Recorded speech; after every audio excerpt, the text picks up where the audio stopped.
बाजार के सामान खरीदना, उसे इस्तेमाल करना और फिर कचरे में फेंक देना हमेशा से ऐसा ही होता आ रहा है। इसमें कुछ भी अनोखा नहीं है। लेकिन ये जो सामान हम लाते हैं, इनमें से कुछ के नाम ऐसे रहे जो हमेशा के लिए हमारे दिमाग में छप गए। उन दिनों हमने भले गौर न किया हो, लेकिन आज जब ये नाम फिर से हमारे सामने आते हैं तो हमारी पुरानी यादें ताज़ा हो जाती है। सेल्लो एक ऐसा ही नाम है जिससे हमारी बहुत सी यादें जुड़ी हुई है। सबसे पहले हमें याद आता है सेलो पेन, जिसकी कीमत अब भी 5 रुपये ही थी और आज भी 5 रुपये ही है। बहुत से छात्रों का ये पसंदीदा पेन रहा है। सेलो की बोतल और सेलो का कैसरोल, भला हम कैसे भूल सकते हैं। सेलो ने पेन से लेकर प्लास्टिक के सामान जैसे कैसरोल, टिफ़िन, बोतल, ग्लास तक सब कुछ बनाया। और सबसे खास बात यह रही कि इस ब्रांड ने सफलता के साथ साथ लोगों का विश्वास भी हासिल किया।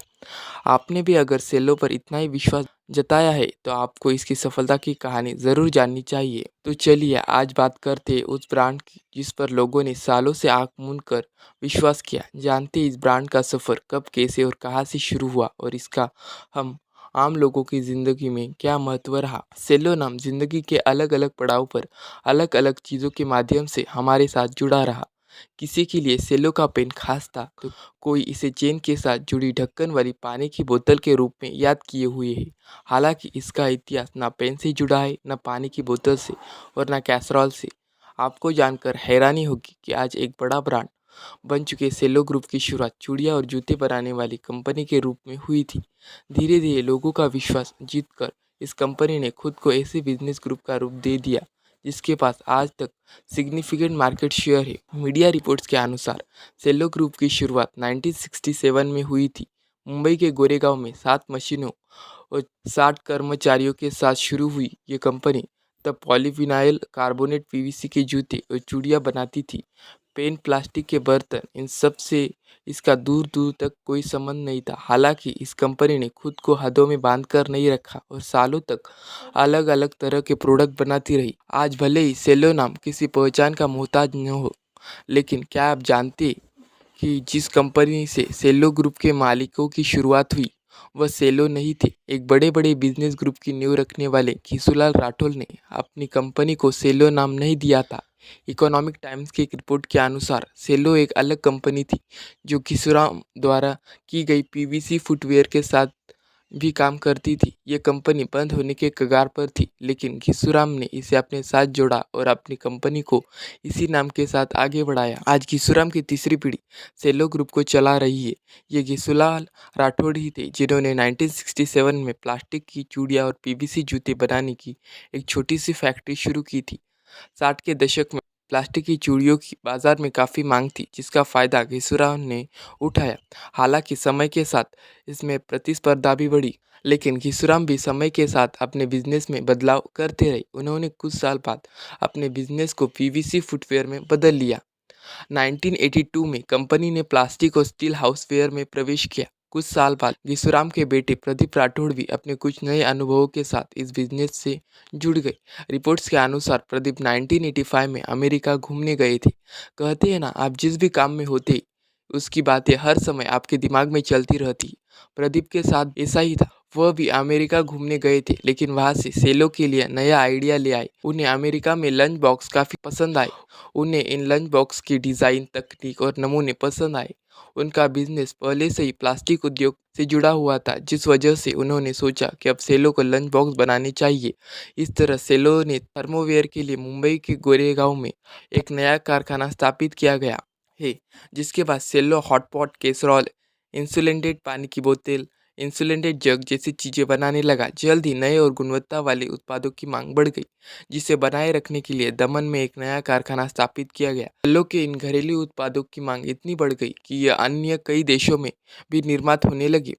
प्लास्टिक के फर्नीचर और कई तरह के बर्तन बनाने वाली सेलो के लिए 90 का दशक वो दौर था जब इसका नाम देश के बच्चे बच्चे की जुबान पर आया। घरेलू आवश्यक चीज़ों को बनाने का काम जारी रखते हुए सेलो ने कुछ ऐसा तैयार करना शुरू किया जो आज भी पूर्व छात्रों की यादों में जगह बनाए हुए।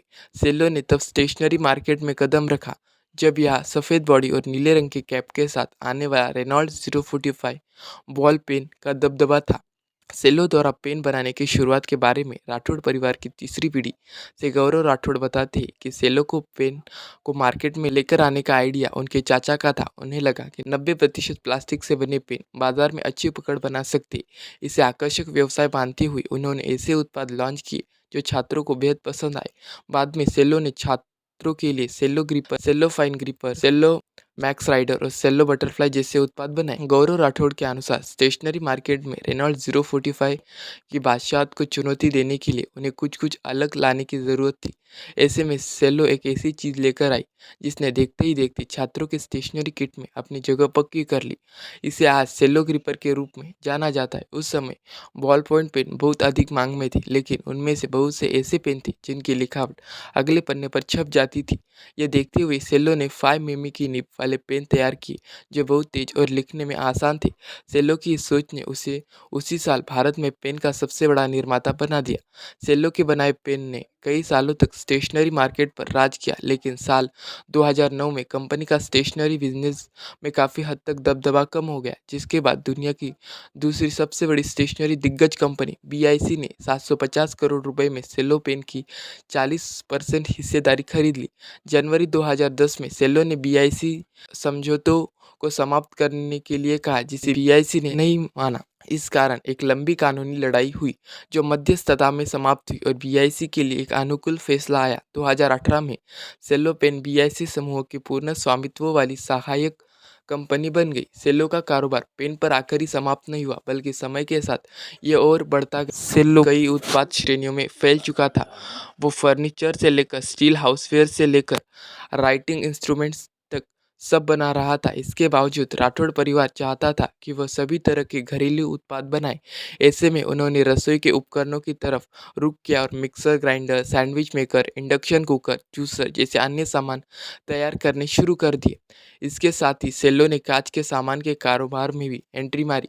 ग्लासवेयर बनाने के 4 साल बाद 2017 में कंपनी ने ओपलवेयर डिवीजन को लॉन्च किया, जो 3 साल में 200 करोड़ रुपए से अधिक का कारोबार हो चुका। कभी चूड़ियाँ बनाने की एक छोटी सी फैक्ट्री से शुरुआत करने वाले सेल्लो के 1700 उत्पाद आज बाजार में मौजूद है और ये भारत के बड़े ब्रांड में से एक है। फिलहाल 50,000 रिटेल नेटवर्क वाली इस कंपनी में 6,000 कर्मचारी काम करते। कंपनी एक साल में करीब 1500 करोड़ की कमाई करती है। धन्यवाद।